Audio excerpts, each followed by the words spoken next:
Okay, so today we're talking about the motivating idea is something called signal flow graphs, and the point is to talk about things called props. So here's an example of a signal flow graph, and signal flow graphs were invented by Claude Shannon in the 40s, and they're used in amplifiers, filters, cyber-physical systems. And pictures like the one I've drawn here make sense over any rig. And Brendan will talk about a rig tomorrow, but it's basically a ring, if you know what that is. And today, the ring, if you're interested, the rig here is R brackets X, S inverse. So what I'm saying is that the things you're allowed to draw in a signal flow graph are wires, open dots, closed dots, and these pictures here where you're allowed to write any element of the rig, which is like a rig is an algebraic structure, like a ring without negatives, so a ring without an n. And in this rig, you're allowed to draw any of those symbols here, and when you put them in parallel, it means multiply, and when you put them in series with a dot, it kind of means add, but we'll talk about that soon. So what this picture here says is that, and the black node corresponds to copy, and the white node corresponds to add. So what this says is that I'm going to add 1 over m. I'm going to take f, whatever input force, or whatever f stands for, multiply by 1 over m. Some stuff is coming in, some signal. I'm going to integrate that. That's what the s stands for. So I turn it into an integral. And I'm going to add to that u. I'm also going to add to that sum p times the integral of a times u plus b times whatever this is. But this, I know, is equal, because this is a copy node, to v. So v is both equal to this thing and equal to this thing, which is being used and multiplied by b, and then integrated, multiplied by p. And this is what this says. In other words, the set of possible, this represents a relation on force, and I forget what this is. This is some control theory diagram. Velocity, initial velocity. Initial, something that's coming in constantly. And this is the velocity. And I forget what this represents, but it's a relation between this variable, and this variable, and the relation that's constantly being upheld is this relation here. So that's kind of the idea of signal flow graphs. Yeah? How do you reason about t? T is really just a dummy variable, so you could just, these are all u of t, f of t, and it's just saying, in the rig, we don't even need to worry about what t is. This is just the integral being a linear operator, and so yeah, integral being a linear operator means that this is a linear expression in these variables. Okay, so but as a basic signal flow graph, let's start with this picture here. And I'll bring this up later, I guess. So what I said is every time you see a copy node, so in the end, by the end, we'll be looking at these things with feedback by the end of the next lecture. But during this lecture, we're just going to look at simple signal flow graphs that are feed forward. And whenever you see a black dot, we do a copy. So we have an x here and an x here. And whenever you see one of these amplifiers, you multiply by it. And whenever you see a white node, you add. So this is x plus 7y, 5x, 15x, and here we have x plus 7y, and x plus 7y, and 2x plus 14y, and it's 3x plus 21y. And as you can kind of tell, since we're only allowed to multiply by scalars, elements of our rig, or add, or copy, by the end, we're just going to get some linear combination in each variable, in each of these output strings of the initial. Okay, so if you wanted to kind of say all in one piece, for each of these output wires, y is kind of the sum over all inputs x of the sum of all paths from x to y. Let's call this guy O for out, x to out, of the amplification along that path times in the rig times x. So for any x1, x2 input, I maybe just should have said x1 and x2, I would kind of add this up, and that's what you see here. So you kind of look at all the paths. What are all the paths from this guy to this one? Well, there's this top path, and there's this bottom path. And in the top path, I multiply by 1. In the bottom path, I multiply by 2. And so I get 3x. And for this y here, how many paths are there from here to here? There are no paths that cut up to there, if you read left to right. Any questions about this diagram? So the goal today is to talk about where this diagram lives. And it lives in what's called a prop, which is a special kind of monoidal category. So the math involved here in this picture and the previous one is that of props used to stand for something, product and permutation category, but it's not a very good acronym. It doesn't help you think about it, so we just call it prop without thinking of it as an acronym. Props, which are simple monoidal categories. So these are just string diagrams like we're used to. What else is in here? Presented props. Just like you have presented categories using Hasse diagrams, or presented groups using generators and relations. There are presented props using generators and relations. And then we're also going to talk about string diagrams, which we've been talking about all the time. And in particular, syntax and semantics.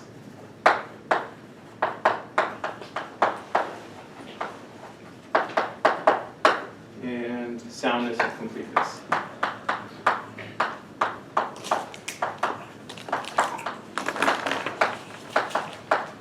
So this is kind of what we'll be talking about over today and tomorrow. These string diagrams are syntax for something.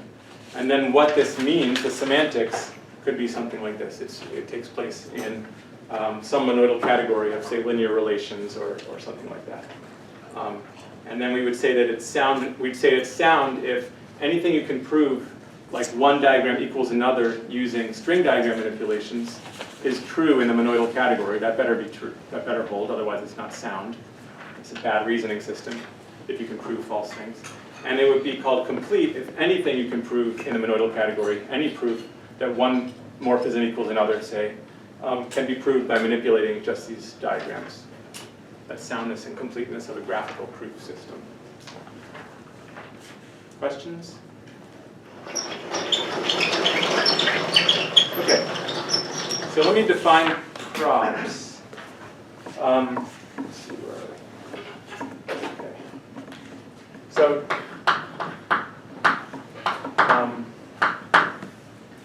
So roughly speaking, this is a rough definition. A monoidal category, or a symmetric monoidal category, was defined yesterday. Okay, monoidal category.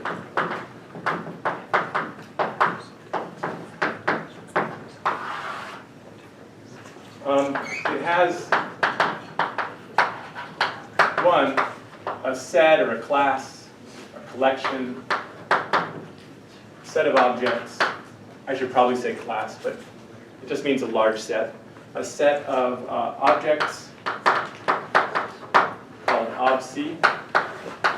And this symmetric monoidal category will be called C with tensor and I. I'm just reminding you what this is. So it's a set of objects, obc. It's a set obc where of things called objects.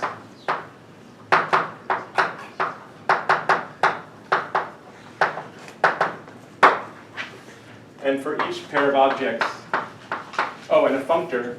Oh, sorry, I should just say it the right way. Sorry, it's a category. Sorry about this. A category C, a functor, tensor taking C times C to C, and a functor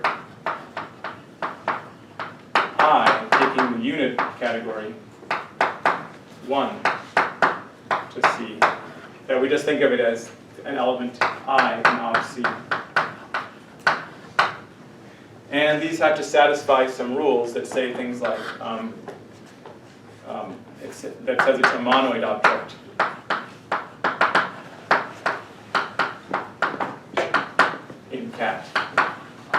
which means that this tensor is associative, that tensor and that I is unidal for this tensor, and things like that. I guess I should also said it was symmetric, so I also give myself a map from one tensor product to another.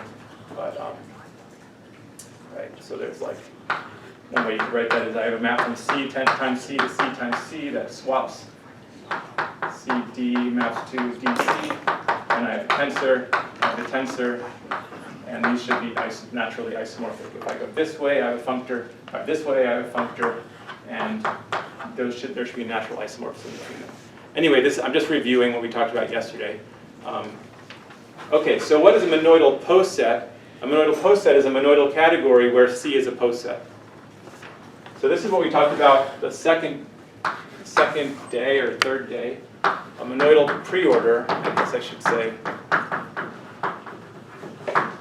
is a SMC, or a symmetric monoidal, where C is a preorder. And remember, a preorder is a category where the morphisms are easy.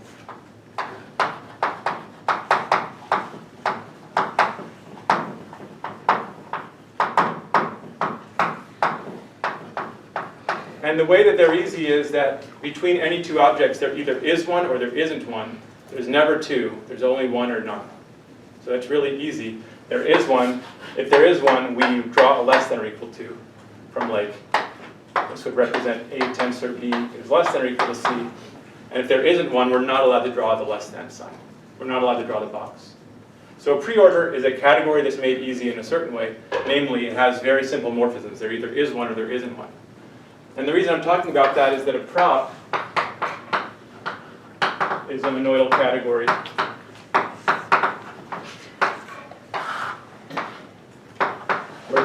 where the objects are easy. And they're not easy in exactly the same way, or an analogous way, but the analogy here is that they're easy as opposed to the morphisms. Where the objects are easy.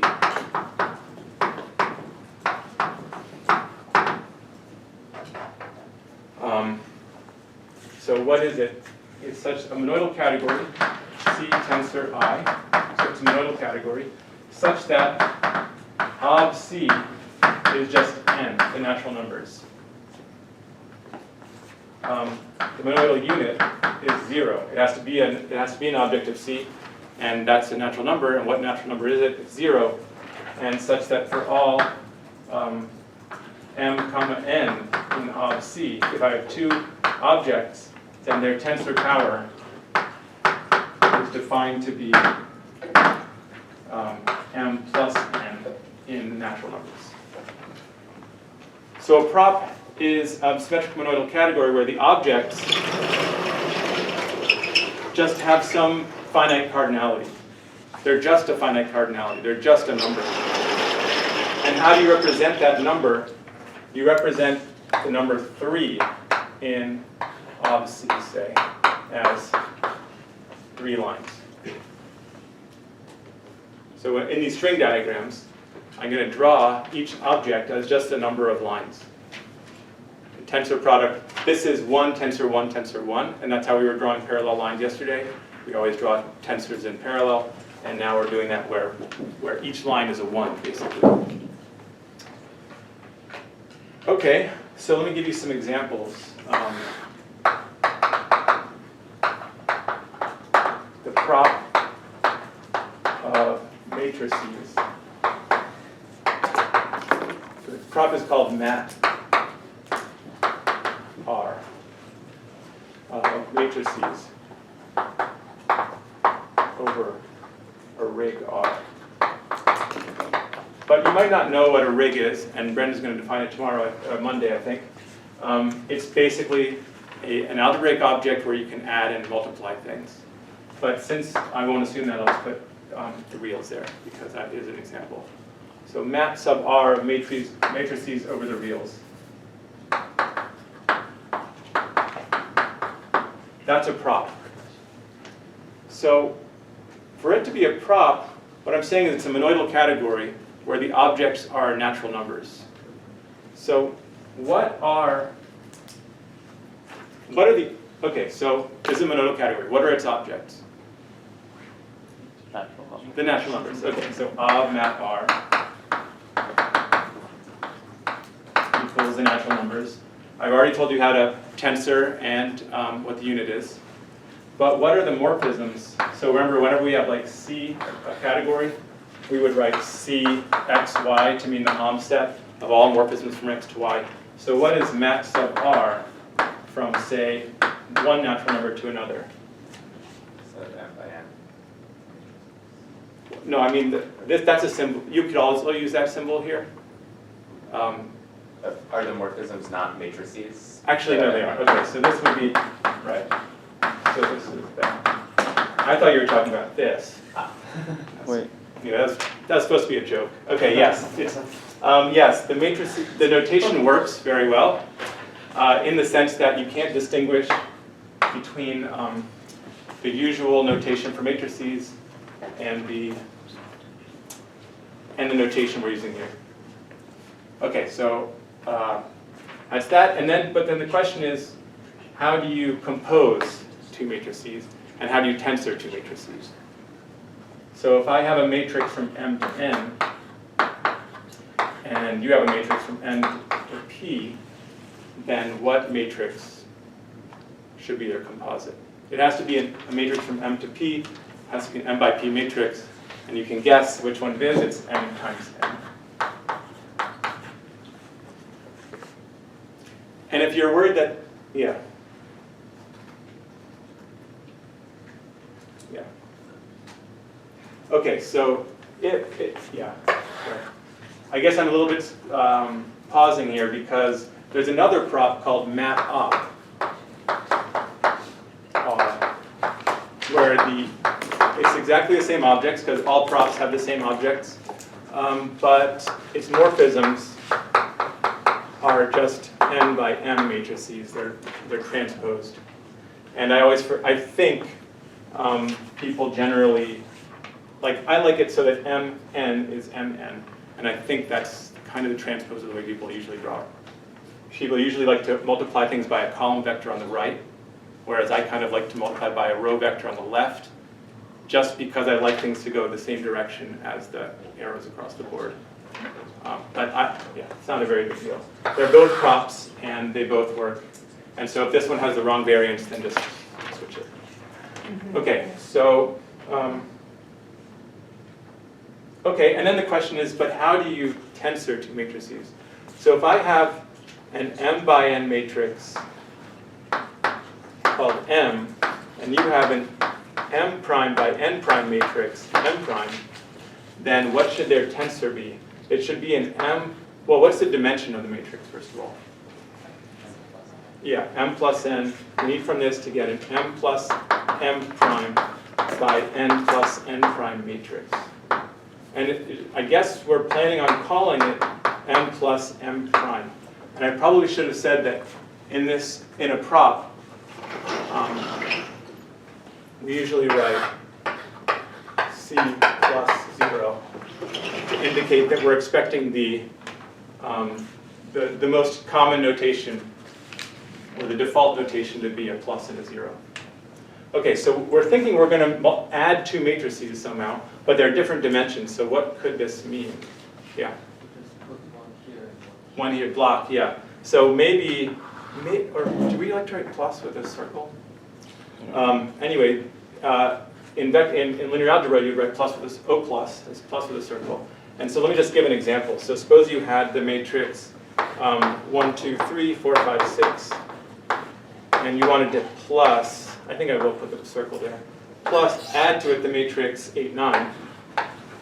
So this is a matrix from, say, 2 to 3, and this is a matrix from 1 to 2, 1 by 2 or whatever.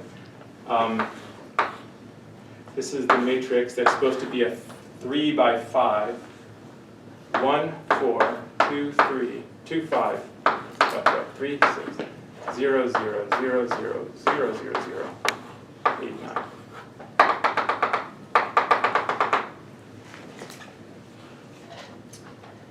9. The tensor product is always kind of feels parallel, In these pictures, you can see, we've always talked about tensor product as a parallel structure.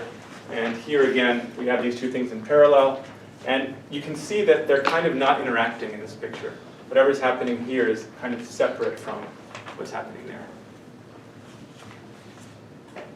So I think now I'll let you guys just talk amongst yourselves, discuss with a partner, everything we've talked about so far, whatever was interesting to you, whatever you didn't understand or did or liked or didn't like. So find someone and tell them. So what I think interesting is that this is like by using a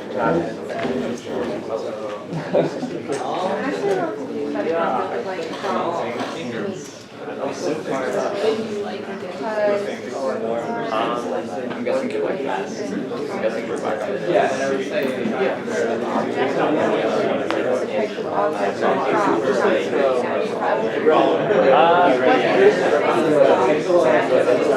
I guess now. Then it would have the right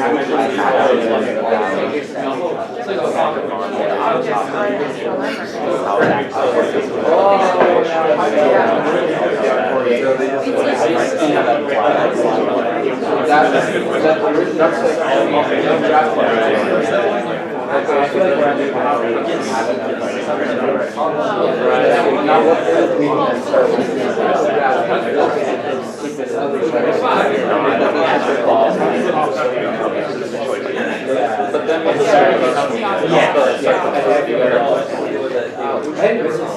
like the one that I get signs that you can see. I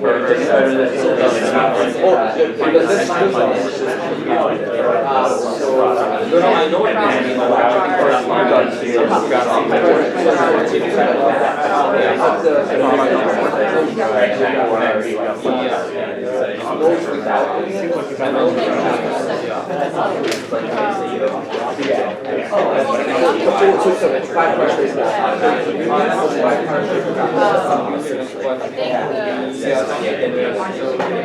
but where like I'm trying to think what the plus operator does. Like the plus operator can do it. I'm trying to think what the plus operator does. I guess there are so many of these. Yeah,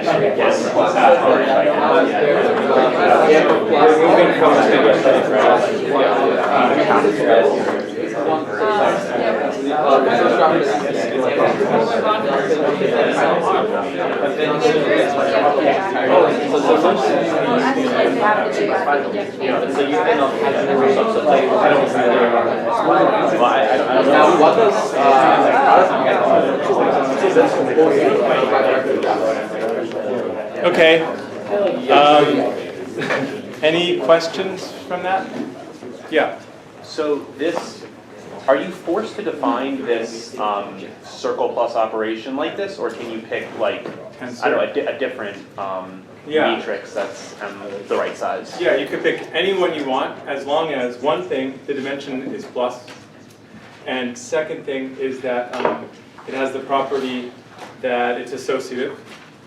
You have to pick a unit. So what's the unit matrix, by the way, here, for this monoidal category? 0 by 0. The I. It's a 0 by 0 matrix. And which one is it? Right, there's only one. And so you have to pick yourself, you have to pick a unit, you have to pick a monoidal product that you like, and they have to be associative. It has to work with the unit such that it doesn't change the thing. And it has to be that when you multiply, like if I do, you have kind of, in string diagram notation, you have M from M to N, and M prime from M prime to N prime, and N prime and N. I mean, it has to satisfy the definition. So it would have to be that if you multiply two matrices and do this thing to the multiplication of two other matrices, the same thing as doing the thing twice and multiplying. So it's like, well, once you have all that stuff, it's going to be hard to think of anything. That's the nice thing about category theory. It's got so many, like, it tells you what the rules are, but then there's enough of them that work really well when you've got one kind of from nature, but it's really hard to find one if it's not coming from nature. But there is another one that Tim suggested, another monoidal product, which is called tensor product of matrices, or Kronecker product. And what you do there is you make a M times M prime by N times N prime matrix, But that would contradict the... So it's not a prop anymore, but it's still a monoidal category. And it would be basically like a block of multiplying. I can tell you about that later, but you would kind of, this would be instead of a 2 by 3 times a 1 by 2, I guess it would be a 2 by 6 matrix, where I would just kind of take this matrix and multiply by 8, and next to that put this matrix times 9. That works also, but it's not going to be a problem. Other questions? It's another, by works, I mean that's another monoidal structure on the category of matrices. But if you want to keep it a prop and... I've never proven that this is the only one, but I wouldn't want to try to make up another one. Other questions? So I'm wondering, what's the cross with the circle there? How does it compare to the plus with the circle? The cross with a circle was crossed out, and maybe I should be writing circle plus. I kind of didn't pick a notation before I started, but this is like, this is the general default notation for monoidal category, and now I'm saying we're in a prop, and I kind of think the default notation for a prop should be plus, or maybe O plus. I haven't decided.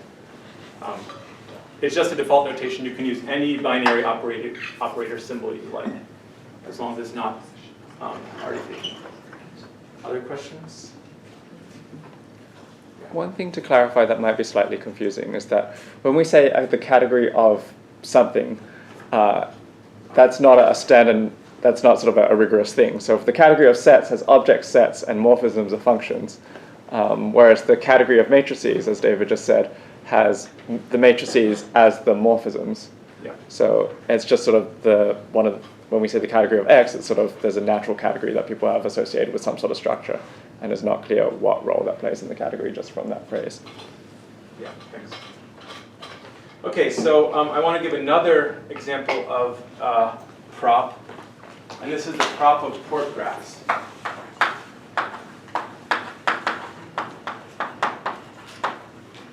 But this is a kind of special prop, and the reason is because it is the free prop. We're going to find it as the free prop on some generators. Just like you have a free group on some generators, you have a free ring on some generators, it's a polynomial ring, or free commutative ring. You can have a free prop on some generators, and it will be the prop of port graphs. So this is an example of a morphism. So here A is a morphism from 1 to 3. And B is a morphism from 3 to 2, and C is a morphism from 2 to 1, and this whole thing, if I call it D or something, D would be a morphism from 1 to 2, from 2 to 2. So the prop of port graphs, this is called a port graph, and it's a morphism in this monoidal category, or this prop, from 2 to 2. And you can write down what a port graph is. I mean, you can imagine this. All the string diagrams you've been drawing so far have been port graphs. It's just that here, the meaning of A, B, and C is not some program. This is not a program or a function. Inside here is a port graph. The only thing in the string diagram you're allowed to draw, you're allowed to put into a box any port graph. So it's kind of recursive, or really, it's kind of operatic. And we'll talk about operats in chapter 6 in 3 days. But I'm not. If this was a picture of a string diagram in the monoidal category of port graphs, then in here would go a port graph. But just as it is, this is already a port graph. So let me say what a port graph is, set theoretically. Because it's not just a picture, you should be able to encode it in the computer. So what is that a picture of? That is a picture of, right, so what is a port graph? A port graph, I'm defining it here. A port graph of size, or of arity, Mn, consists of 1, a set V. I guess it's kind of a tuple, V, in, out, and iota, or I. a set V, and these will be the boxes that are going to be in the fork graph. 2 functions in and out that take every vertex to a natural number, or every box, I guess, to a natural number, and every box to another natural number. And these are going to be like the number of input ports and the number of output ports. So every box is given a number of input and output ports. And 3, if we set, let capital I be the union over all boxes of in of V underline. So remember, this is the set 3 underline is 1, 2, 3. And let O be the union over all boxes of output of V. Then in 3, we say that iota is an isomorphism from M union O to N union I.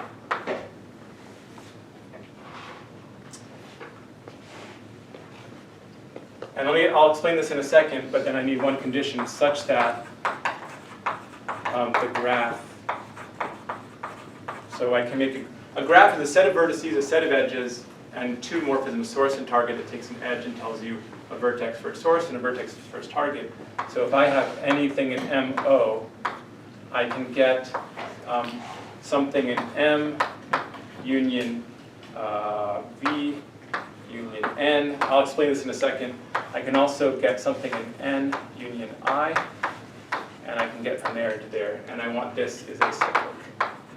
So that's kind of complicated looking, but I'm going to explain it, as I keep saying.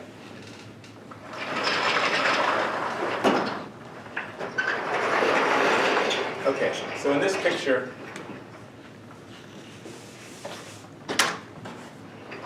V is 3. V is a set ABC. In of A is what number? Well, I said it's the number of input ports. 1, and out of A is 3. And you can do that for all of them. So what is I, capital I? How many elements does it have? Yeah, it has 6. Yep. So it has A1, say, so we have A1, B1, B2, B3, C1, and C2, and that's I. It's all over every vertex. What are all of my input ports? And O is A1, say, and I'm not distinguishing the one. You could put a prime here if you need to. A2, A3, B1, B2, and C1. And now finally for little I, maybe I think I called it iota in the book, but we need a map from M union O. So M is 2 here, input 1, and input 2.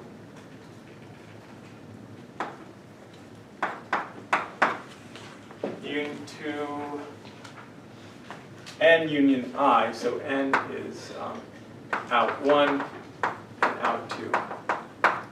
This is N, this is M. Okay. And now, supposedly, this is represented by an isomorphism between these 2 sets. And the isomorphism is who gets fed by who.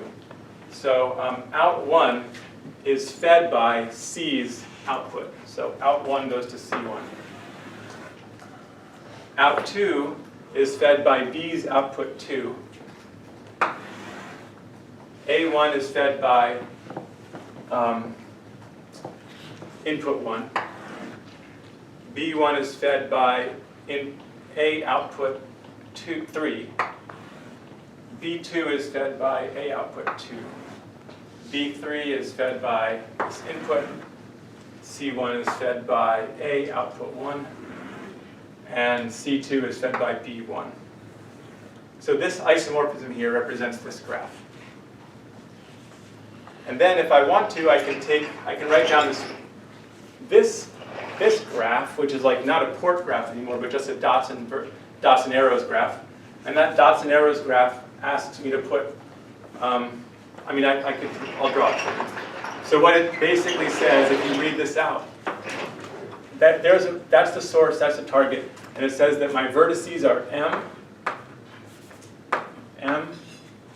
plus the vertices A, B, C, plus N, which are these two here. And then for every element of M union O, in other words, for everything that's here, here, here, here, here, here, here, or here, I get an edge. And if you figure out what it says, it's this.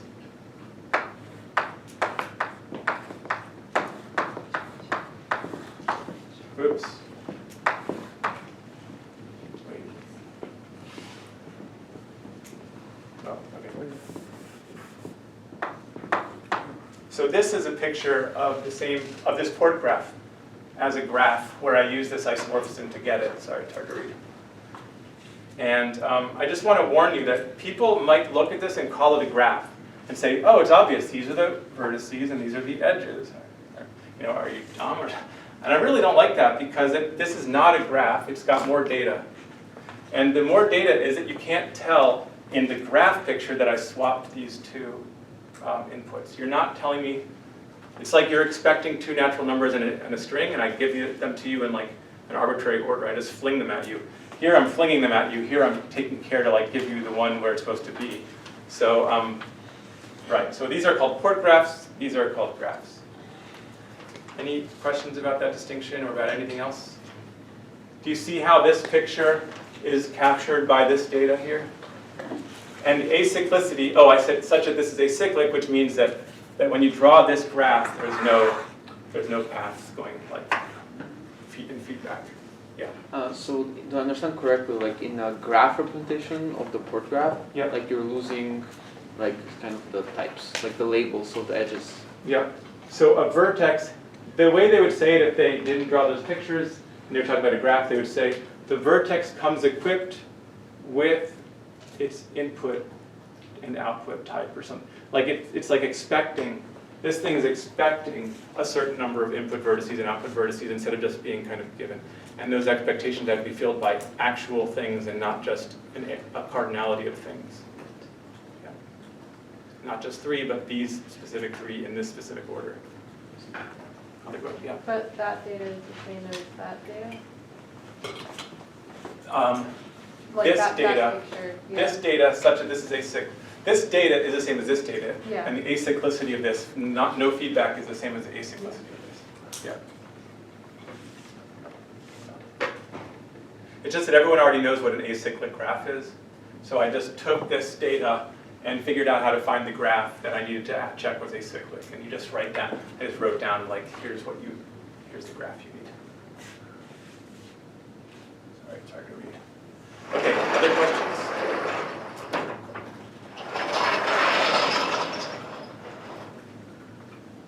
Okay. So that is also a prop because you can take any two port graphs and you can compose them in series as long as the types work. And you can compose them in parallel. And so those are the monoidal unit and product in port graphs. So what's confusing is that port graph looks like it's already a string diagram, but those are my morphisms. And those are going to be that whole thing is one box. I mean, A by itself is also a port graph. But the big thing is the more general port graph. And right, those are the boxes, but I could put them in series or parallel. And the fact that you can kind of put that thing inside of itself is what I mean by operatic. It means you can kind of zoom in or zoom out. Questions? Yeah. Maybe this is if I have like two morphisms that are like 2 to 2, so two port graphs. Yeah. And I want to compose them. Compose those two morphisms. In series. It seems like in a series. Yep. So just normal morphism composition. Yep. And they're both from 2 to 2, so that should be fine. Yep. is there, Sorry. how would you write down the other composition, which is that the wires cross? You would put in a symmetry. So in a symmetric monoidal category, one thing I forgot to write up here is that, oh, I did write it. There's a symmetry that says that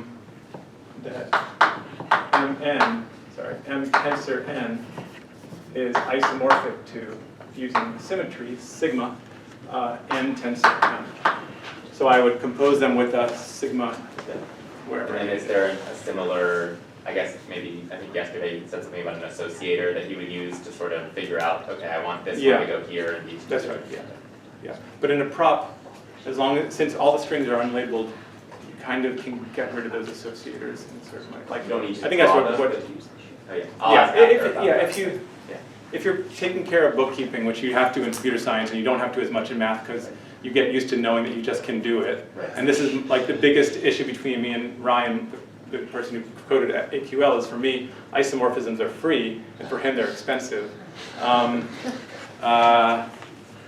Right, as long as you have them, so right, you probably need an associator, but maybe because it's a prop, it goes away.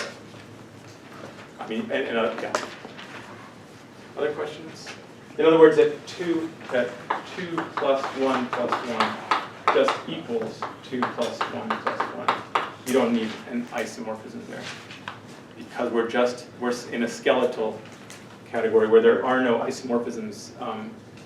That's not the reason, sorry. But yeah, this just equals that. So the associator might just be the identity, I think. That's a strict. Yeah, strict. Right, sorry, it's called a strict monoidal category, which means the associator is the identity. In a prop. Yes? So I'm not sure if this was answered, but I'm not sure about this symmetry thing. So for example, when we compose like two of these big boxes, Yeah. you're saying like we don't care how we like link up the wires, how we compose the wires.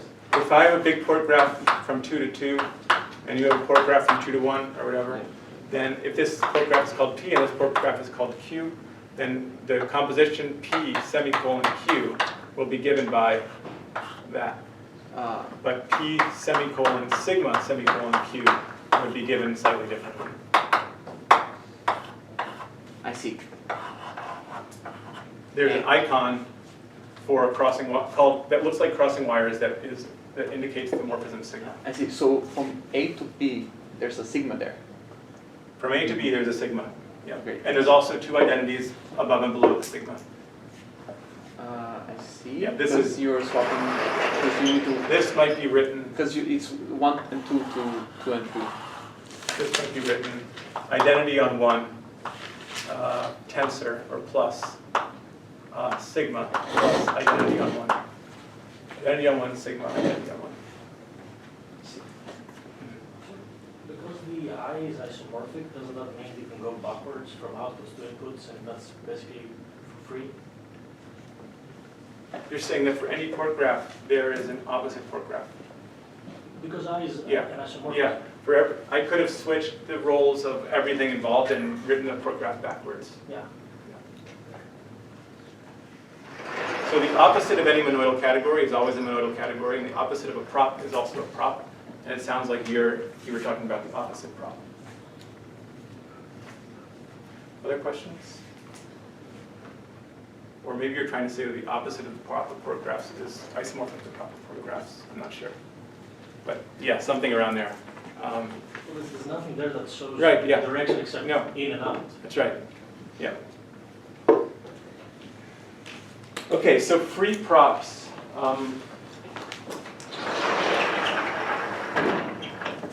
So the free prop on a signature.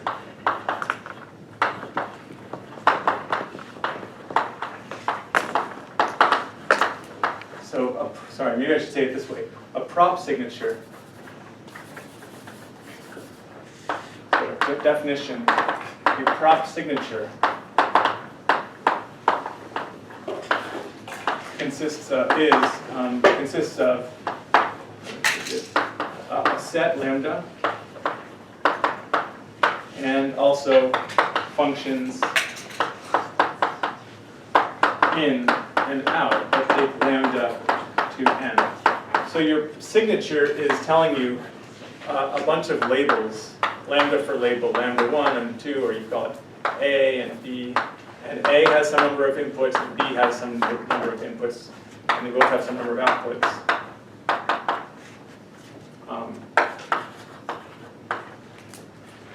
And that's a signature. And then the free prop on this signature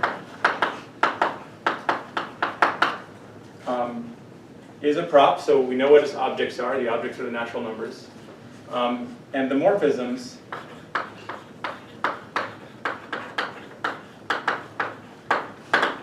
they're the port graphs, or one morphism is one port graph, V, in, out, and iota. But I don't like how iota looks for some reason. I just hate iota for some reason. Okay, so V, in, out, iota, such that together with a labeling or a typing function that assigns to every vertex in your port graph a label, A, B, C, or D, I guess. And the rule is such that, sorry for that being in the middle there, such that when I look at the ins and outs, for every vertex, I get two natural numbers, and for every lambda, I get two natural numbers, and I have a typing function, and they should agree. In other words, if I have a port graph using only A's, B's, and C's, and D's, A,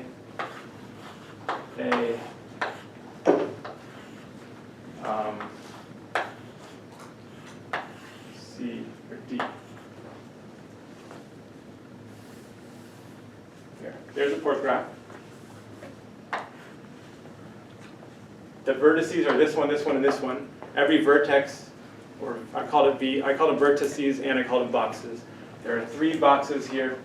Each box has been assigned a type, namely one of these labels, A, and D. And the input-output dimension of the box equals the input-output dimension of the label it was assigned. That's the commutativity of this diagram. And that's called the free prop on that signature. And these are related to something called Petri Nets, if you've heard of those. So Petri Nets are almost exactly this. It's just that we now allow ourselves to have types on these wires that are called places of the Petri net.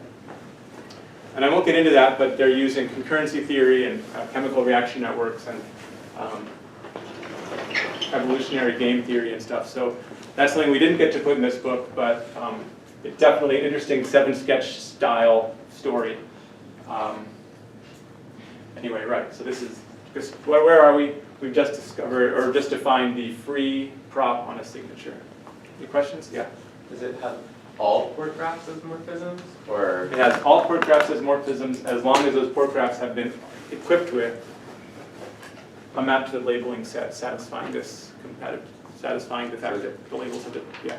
If you just say the free prop on that. On lambda, or On lambda in out, yep. Do you have to specify more than that? Do you have to That's then? it. And so. Free prop on that has as objects natural numbers. Yes. And has as morphisms from 2 to 3. All port graphs from 2 to 3 as defined over there, where they've been also equipped with that port graph as a morphism has been equipped with a labeling function. So Every box has been possible labeled. labeling function is a different morphism. Yeah. They're all there. They're all there, and every possible one is there. Yep. Yes. Can you just put like a gate, like a logic gate in front of those and call it a circuit? Yes. Yeah, so inside of this one, you could say this is and this other one is some weird logical thing. And now when you draw this, that will mean, or you'll have an and written here, and then a throwaway box here, or whatever. But now one thing you might want is to know that, let's say you do and, and you know that's the same thing as doing associatively and in the other order, whatever. That would not be known to this free prop. It would consider those to be two. It would consider AND gate, is that how you write AND gate? to be different as a port graph to this one. What? Those are different port graphs. Here, this is a picture of a label, in case that wasn't clear. That's a distant, yeah. So as port graphs, these are different. So what Brendan will talk about next time is the semantics of where you look at props that not just are free, but have some relations in them. And you would definitely want relations if you have circuits. Not is identity and stuff. Okay, other questions? Okay, I guess that's time. So see you next time and stay after for discussions.